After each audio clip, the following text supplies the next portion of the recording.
Now let us discuss 69.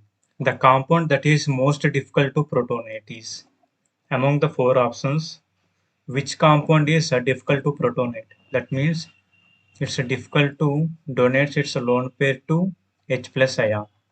Here, there is no difficulty of donating its lone pair to H plus.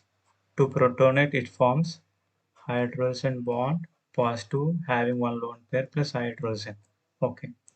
Here is also methyl, which is an donating in nature. Then hydrogen. Here, having two lone pair of electrons donates one of its lone pair to H plus. That means protonate to form CH3 bond hydrogen positive and one lone pair of electron. Here is two methyl groups are donating nature.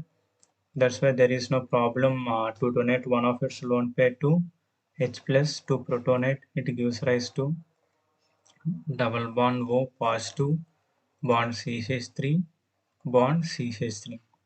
In option 4, let us write this structure as bond. Phenyl means benzene ring bond O bond hydrogen. Here having two lone pair of electrons. These lone pair of electrons are involved in resonance. That's why it is difficult to donate its lone pairs to H plus. That's why our answer is 4 is our correct answer.